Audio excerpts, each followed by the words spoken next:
Well, good evening and welcome to the Rocky Springs Baptist Church Wednesday night Bible study. We, as always, we ask you to remember to pray. We have several of our number that are sick, and so we ask that you pray for them. We ask that you pray for our health care workers, for our military personnel, our law enforcement personnel, and pray for our utility workers. They're out keeping our power on during these stormy nights and days, and so we appreciate them so much. So remember to pray for them. We also remind you that this Sunday we'll be doing it again by YouTube. Hopefully, after this Sunday and this coming week, that things will get a little better and we'll be able to go back to meeting in person. But I can't tell you that yet because it seems that this virus is escalating and getting worse. So we'll just let you know in the days to come. But don't forget that. We asked you tonight that I want to bring you a very simple devotion from the book of Ecclesiastes. Now, if you hadn't read the book of Ecclesiastes, sometime you just need to sit down and read through it. You might not understand all of it. I certainly can't tell you I understand every bit of it. But as you read through the book of Ecclesiastes, you'll find out that it's about life without God. It's life on this earth. And Solomon makes a lot of observations as we look at this book tonight. In chapter number 1, I'm only going to read one verse for our text, and then we'll look at a lot of other verses in chapter 1 tonight. He says in verse number 2, "Vanity of vanities, saith the preacher, vanity of vanities, all is vanity." You know, you read that verse and you begin to understand what he's saying. And he says it's the words of the preacher, the son of David. And we know, of course, that was Solomon. And he brings a lot of things about life out in this book called Ecclesiastes. I want to look at just a few things this evening.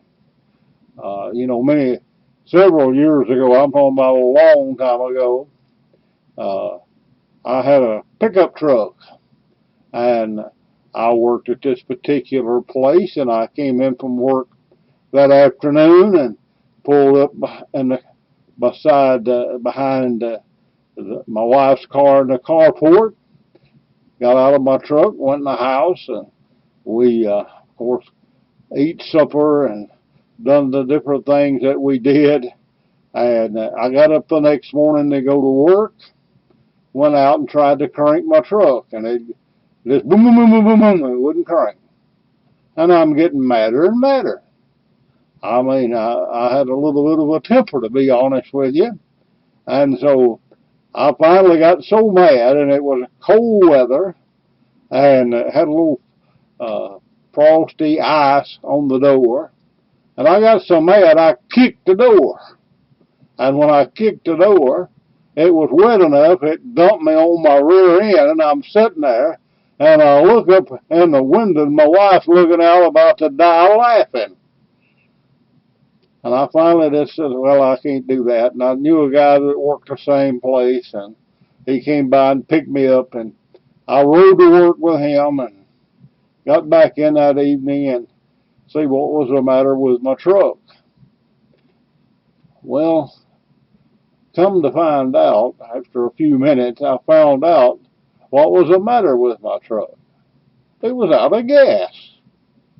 Now, I just pulled right up and drove in from work, and I reckon I got the last fumes when I pulled up in the driveway. And my truck was out of gas. You know, I had good tires.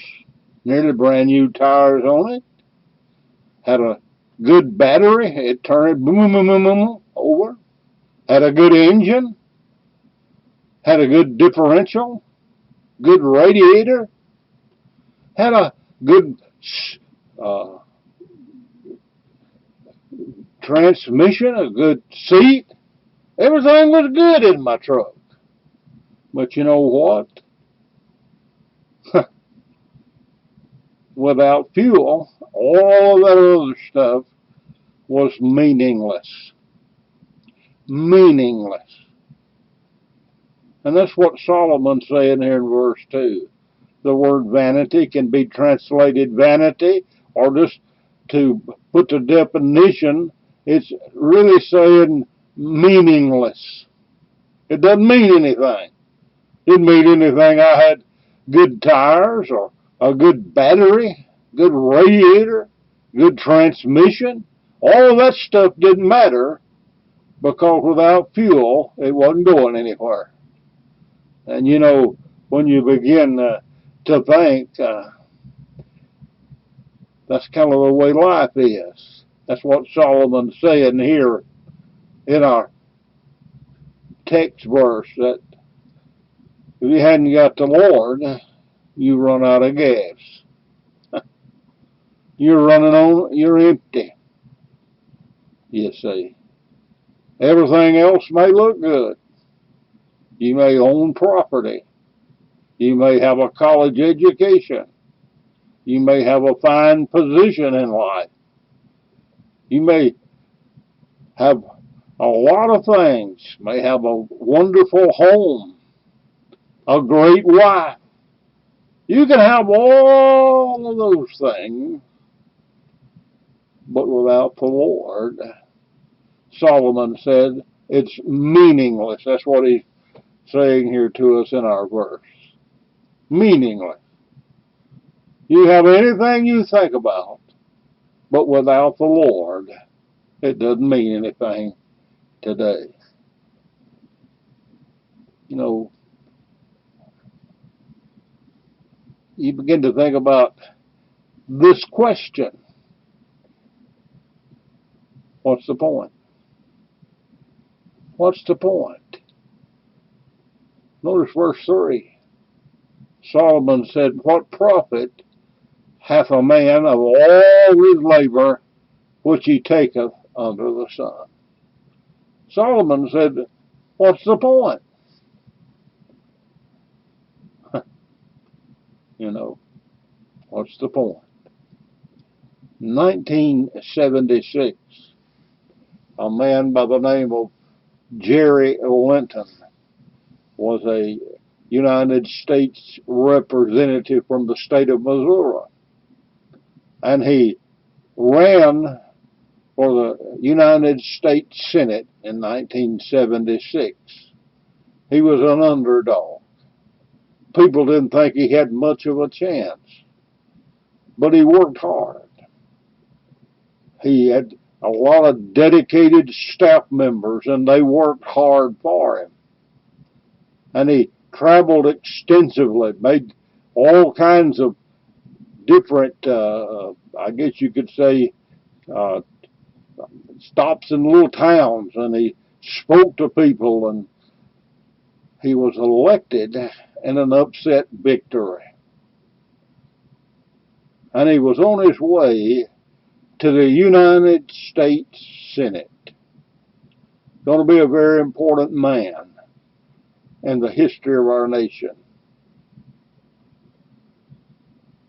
But he was flying to the victory celebration when his small plane crashed, killing him, his wife, and their two small children. What was the point of all his work, of all his labor, of everything that he did to get to the position that he was in? Because it went away in a moment of time. What's the point? It's what Solomon's saying. what profit hath a man of all his labor which he taketh under the sun? What's the point of your life? You see, the point of Jared Lynn's life, and I'm not taking him lightly, I'm not trying to bring up any sordid details. I think he might probably be a fine man, a good family person, but his entire life was leading him to become a powerful force in the political world. But he didn't make any, it ended. A lot of people have other things that they're working for and laboring for, but then it ends. And I have to say, what was the point? What was the point? Because you see, Solomon makes this statement: for one generation passeth away, and another generation cometh, but the earth abideth forever. You see, may I tell you today that you were something that we don't hear a lot about, but you were born to die. Born to die.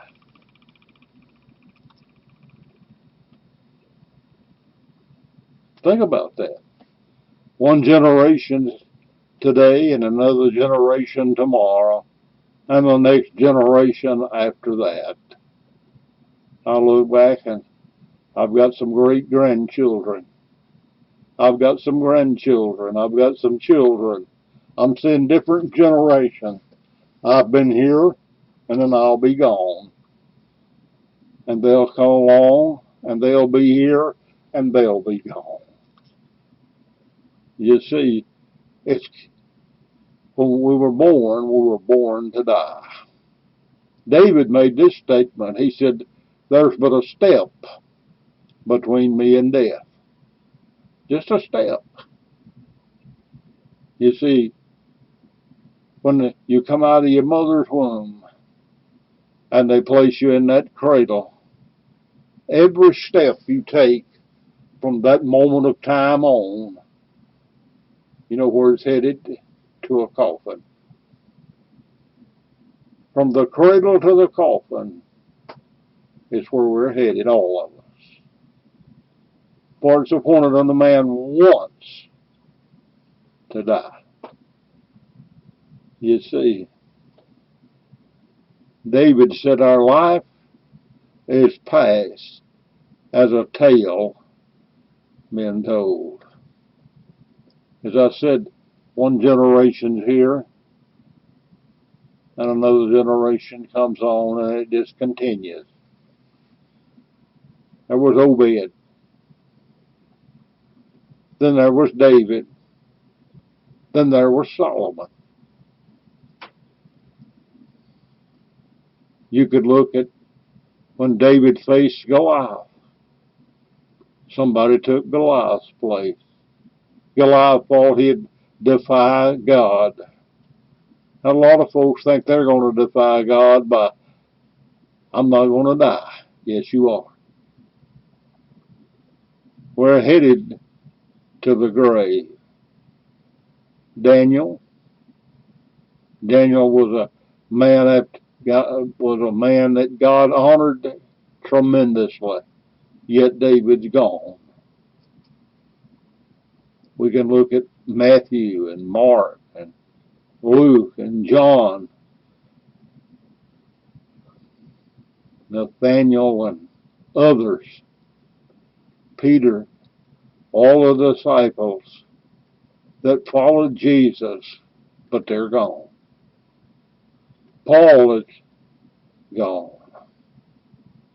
Paul was a great missionary, a great preacher, but he's no longer with us because all of us are born to die.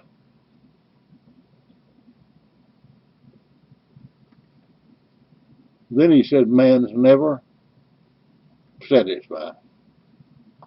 Man is never satisfied. Look at verses 7 and 8.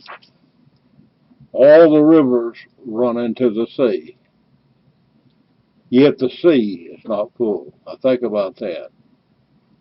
The mighty Mississippi runs into the Gulf of Mexico, yet it never fills it up. We can look at all of the great rivers of the world. They run into the sea, but the sea is never filled. Unto the place from whence the rivers come, thither they return again. All things are full of labor. Man cannot utter it. The eye is not satisfied with seeing, nor the ear filled with hearing. You see, we're never satisfied today. We want to gain more and more and more. I look around and I see people who are building houses. I'm talking about humongous houses.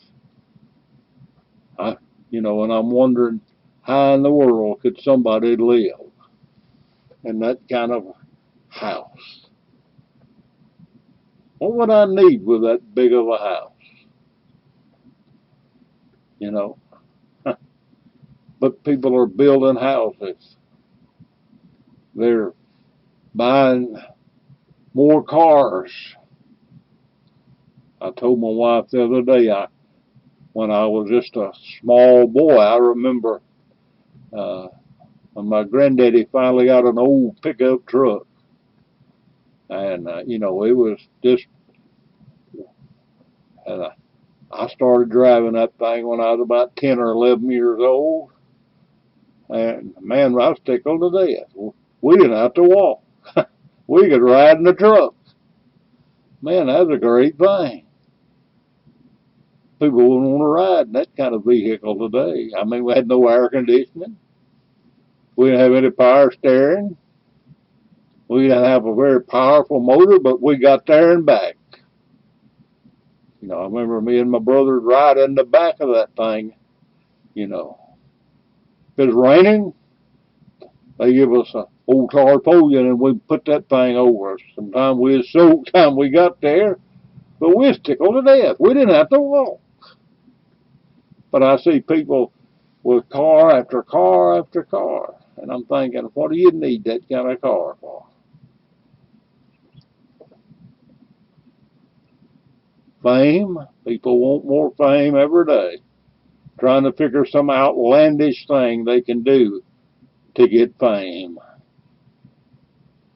They have, of course, American Idol. They have America's Got Talent. All those folks are looking to get fame.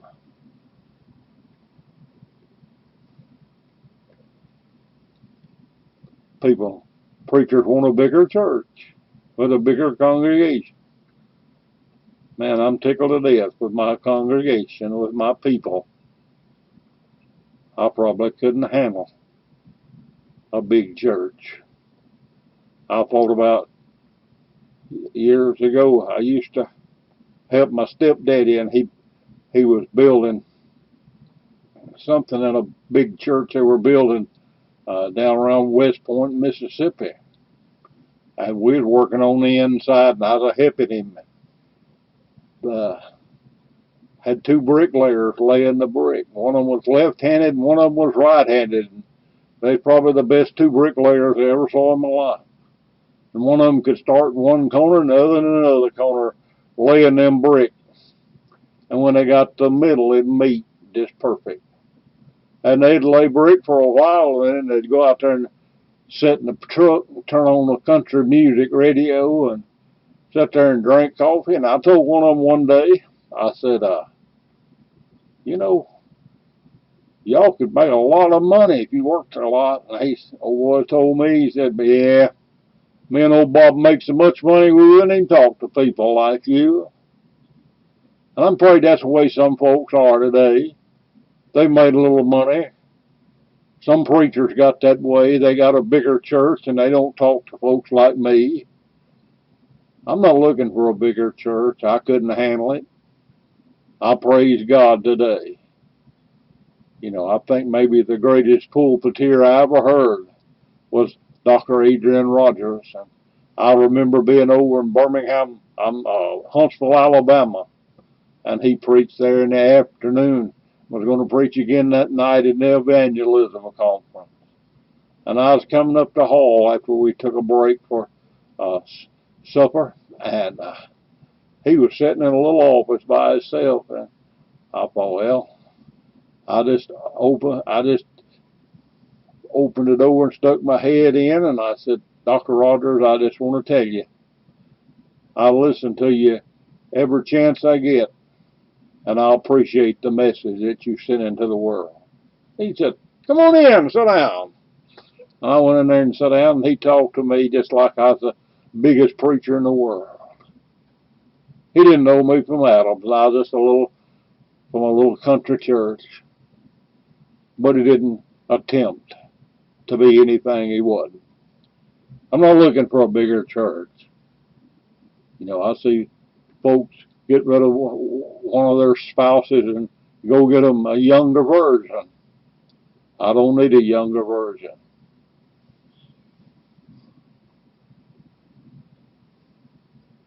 I thought about Herod. You know, Herod was on the throne, yet he wanted more and more. And he pretended to be God, got to be honored as God, but he died right quick. You see, that's what a lot of folks want. They just want to be God. They want to be the God of their life. But it doesn't last long, does it? Never satisfied. Then he says there's nothing new. All things are full of labor. Man cannot utter it. The eye is not satisfied with seeing, nor the ear filled with hearing. The thing that hath been, it is that which shall be, and that which is done is that which shall be done, and there is no new thing under the sun.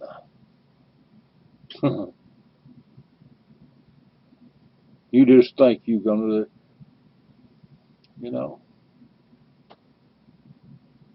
I read not long ago a famous leader of yesteryear, as he got up about in his 80s, and he said this. He said, I've spent all of these years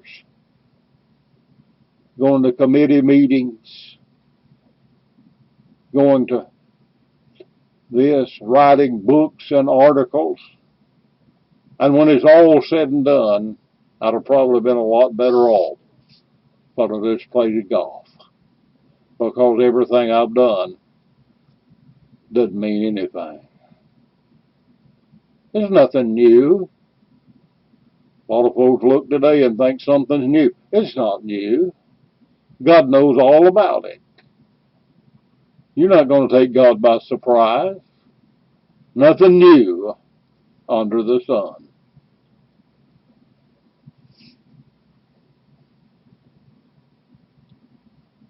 And then I want to say this. Without Jesus, it's meaningless. Without Jesus, it's meaningless. Jesus makes everything worthwhile. You can amass all the world's goods.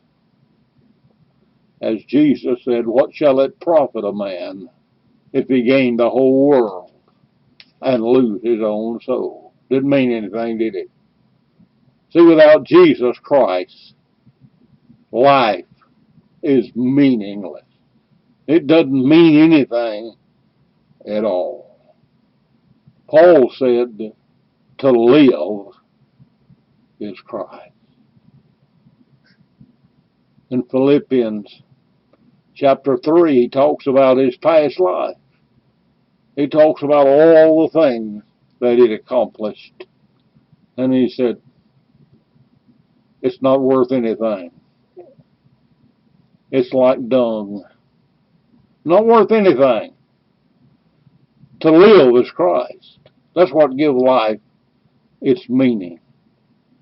And if you're living without God, your life is meaningless.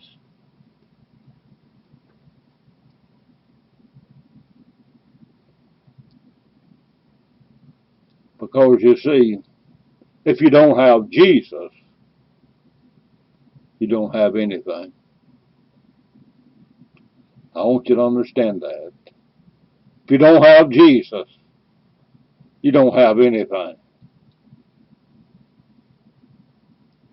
Jesus Christ is what makes it all worthwhile.